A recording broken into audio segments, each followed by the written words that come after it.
कौनैन क्या है खुल्द का कब्जा लिए हुए। अब हम मौजज़ात मुस्तफ़ा सल्लल्लाहु तआला अलैहि वसल्लम की तरफ चलते हैं। अल्लाह के नबी सल्लल्लाहु तआला अलैहि वसल्लम को मेरे मौला ने जो मौजज़े दिए थे वह अलग अलग हैं, हिस्सी मौजज़े, मानवी मौजज़े।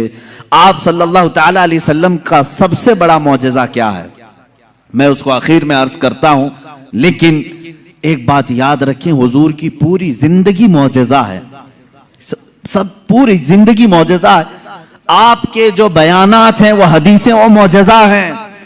हुजूर पाक सल्लल्लाहु तआला अलैहि वसल्लम का चलना फिरना उठना बैठना सब मौजज़े की शक्ल में है, इसलिए कि इस तरह की चीजें आम आदमी कर नहीं सकता। जो ये दावा करे कि मैं हुजूर के बराबर हो सकता हूं, मुआज़ल्लाह रब्बिल आलमीन, उसको आज हमारा बयान जरूर सुनना होगा।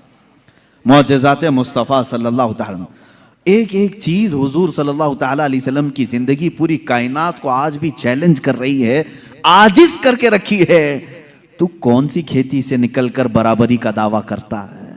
हुजूर अकरम सल्लल्लाहु तआला अलैहि वसल्लम की जात सुतूदा सिफात, अल्लाह के नबी सल्लल्लाहु तआला अलैहि वसल्लम के बचपन की बात लेते हैं, आज पैदा हुए, मीलाद मुक़द्दस है, और ज़माने रसूल सल्लल्लाहु तआला अलैहि वसल्लम में यानी विलादत के ज़माने में मक्का का माहौल था कि बच्चे परवरिश के लिए दायाओं के पास दे दिए जाते थे। वजह यह थी कि बच्चा शहर की गहमा गहमी से दूर रहे, उसकी ज़ुबान महफूज रहे। देहात वालों की ज़ुबानें वहाँ अच्छी होती थी, अरबी, और शहर में होता ये था कि हर जगह के लोग मक्का में आते थे, मिक्स ना हो जाए।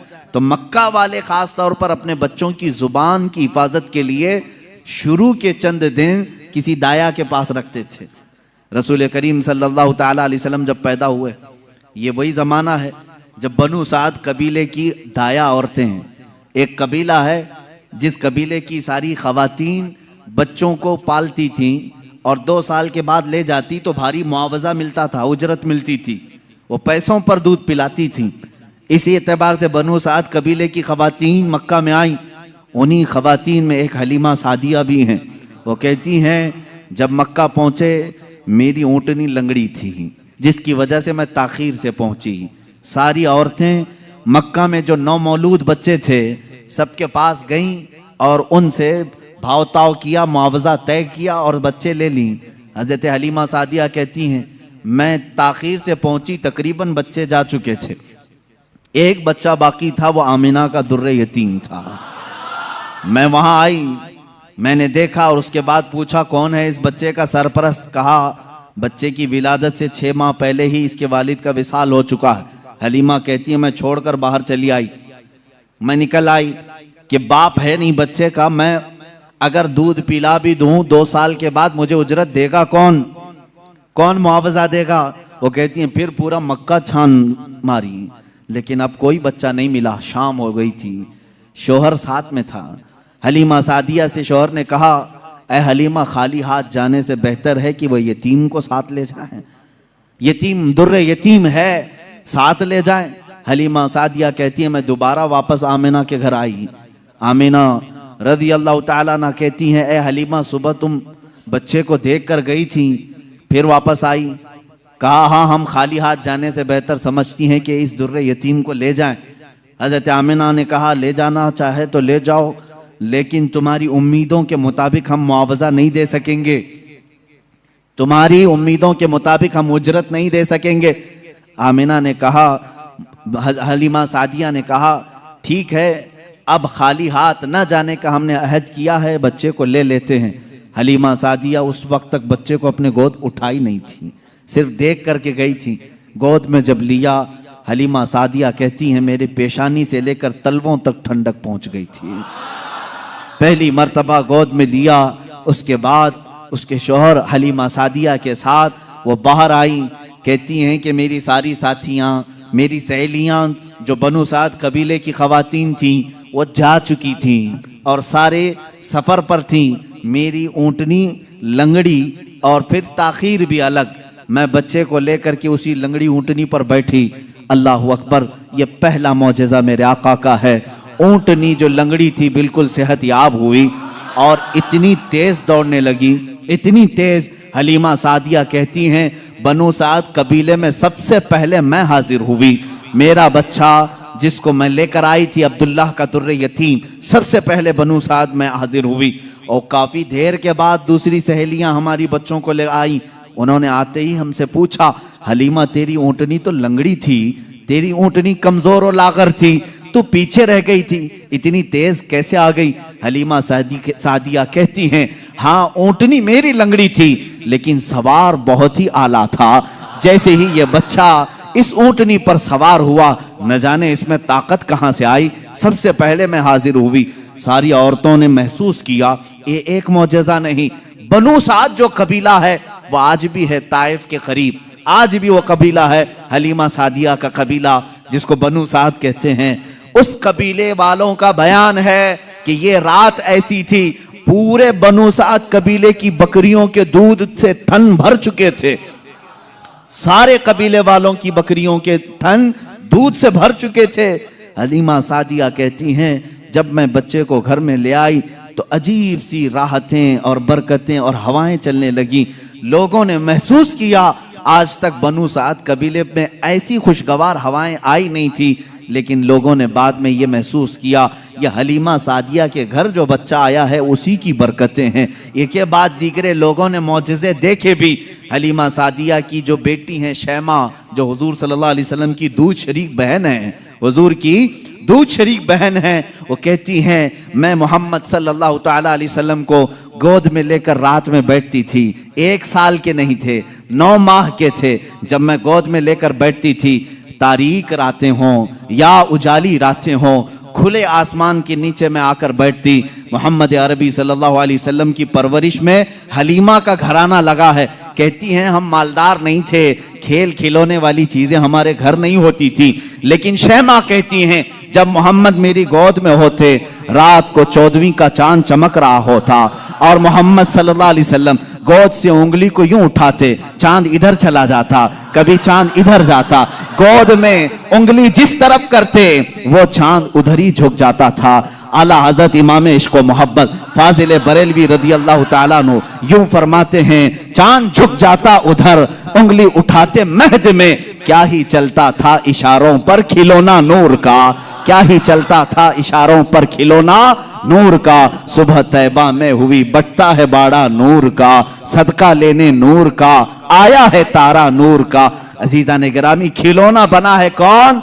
जिससे पूरी दुनिया आज तक खेल ना सकी, वो मोहम्मद अरबी सल्लल्लाहु अलैहि वसल्लम का खिलौना बना है। ये मेरे आका सल्लल्लाहु अलैहि वसल्लम के मौजज़ात, गोद के मौजज़ात हैं, गोद के मौजज़ात हैं। अब मैं यहां पर एक बात ये बताना चाहता हूं, उन लोगों के जहन को मैं साफ करना चाहता हूं जो लोग ये कहते हैं हुजूर सल्लल्लाहु ताला अलैहि वसल्लम 40 साल के बाद नबी बनाए गए, 40 साल के बाद नबी बनाए गए। बहुत सारे लोगों ने किताबों में भी लिख दिया। मेरे अजीज बात को समझा करो, नबी बनाए गए ये जुमला तवज्जो, और हमारा अकीदा ये है 40 साल के बाद हुजूर ने अपने नबी होने का ऐलान फरमाया। नबी बनाए गए अलग चीज है, वो नबी कब बनाए गए थे ये खुद रसूल पाक से पूछो, आप कब नबी बनाए गए थे? इनकी किताबों से न पूछेंगे, हम हुजूर से पूछते हैं। मेरे आका फरमाते हैं कुन्तु नबिय्यन व आदम बैनल माई व तीन, मैं तो उस वक्त भी नबी था जब आदम को पानी और मिट्टी में गूंधा जा रहा था। आदम अलैहिस्सलाम के खमीर को गूंधा जा रहा था, उस वक्त भी मैं नबी था। ये अल्लाह के हबीब सल्लल्लाहु अलैहि वसल्लम ने फरमाया। और ये लोग कहते हैं 40 साल के बाद नबी बनाए गए। अच्छा चलो ठीक है, इस हदीस को अगर नहीं मानते, मौजज़ा कब दिया जाता है? मौजज़ा कब दिया जाता है? जब नबी अपनी नबूवत को जाहिर कर दे, उसे लोगों को कायल करना रहता है, ईमान की तरफ बुलाना होता है, अपनी हक्कानियत की दलील पेश करनी होती है, तब नबी मौजज़ा दिखाएगा। यहां मोहम्मद अरबी सल्लल्लाहु अलैहि वसल्लम गोद में जो मौजज़े दिखा रहे हैं, हलीमा सादिया के घर जो मौजज़े दिखाए जा रहे हैं, तुम्हारे कौल के एतबार से 40 साल के बाद नबी हुए थे ना, तो मौजज़े तो 40 साल बाद दिखना चाहिए। हलीमा सादिया की गोद में जो मौजज़े दिख रहे हैं, इससे पता चलता है वो पैदाइशी नबी थे। ऐलान का हुक्म 40 साल के बाद अल्लाह ने दिया। वो नबी नबूवत लेकर के दुनिया में आए। अजीज़ा ने गिरामी, ये मौजज़ात की इब्तिदा हलीमा सादिया के घर से हुई और उसके बाद एक दो नहीं कई मौजज़े। हलीमा सादिया रज़ियल्लाहु ताला अन्हा की बेटी शैमा कहती हैं 2 साल की उम्र से पहले ही हुजूर पाक सल्लल्लाहु ताला अलैहि वसल्लम आम इंसानों की तरह बड़े नहीं हुए हैं। 9 महीने की उम्र में तो आप तीर चलाते थे और बराबर निशाने पर, और कभी आपने हकला करके बात नहीं की जैसे बच्चे तुतला कर हकला कर बात करते हैं। अल्लाह के हबीब सल्लल्लाहु अलैहि वसल्लम ने जब गुफ्तगू फरमाई, निहायत फसीह अरबी में गुफ्तगू फरमाई। फरमाती हैं कि एक भी ऐसा टूटा हुआ जुमला मोहम्मद से हमने सुना नहीं। यह हजरत हलीमा सादिया फरमाती। अजीज़ा ने गिरामी, शैमा कहती हैं 1.5 साल की उम्र में मेरे साथ मोहम्मद सल्लल्लाहु अलैहि वसल्लम बकरियां चराने के लिए आ जाते थे, बकरियां चराने के लिए आते थे। वो कहती हैं जब बकरियां चराने के लिए मोहम्मद सल्लल्लाहु अलैहि वसल्लम जाते थे जंगल में या सहरा में, जहां पर भी मामला, वो कहती हैं मैं एक आध बकरी को लेकर जाती, लेकिन मोहम्मद सल्लल्लाहु अलैहि वसल्लम के साथ सारी बकरियां होती। फर्क ये था कि मैं धूप में चरा रही होती, लेकिन हमेशा मोहम्मद सल्लल्लाहु अलैहि वसल्लम पर बादल का एक टुकड़ा साया बना रहता था, हमेशा छांव रहती थी। कभी धूप बराए रास्त उनके रुखसारों को नहीं मारती, उनके रुखसारों पर नहीं पड़ती। यह हज़रत शैमा कहती हैं, हलीमा सादिया की बेटी कहती है एक दिन ऐसा हुआ मोहम्मद अरबी सल्लल्लाहु ताला अलैहि वसल्लम 1.5 साल या 2 साल की उम्र के आसपास हैं। अचानक 2 लोग आए और उनको कोई पहचानता नहीं था। मोहम्मद अरबी सल्लल्लाहु ताला अलैहि वसल्लम को उन्होंने एक दरख्त के नीचे लिटाया और उनका सीना चाक कर दिया हुजूर पाक सल्लल्लाहु अलैहि वसल्लम का। वो घबराई हुई भागती हुई अपनी माँ के पास आई। 2 साल की उम्र थी जब मेरे आका सल्लल्लाहु अलैहि वसल्लम की।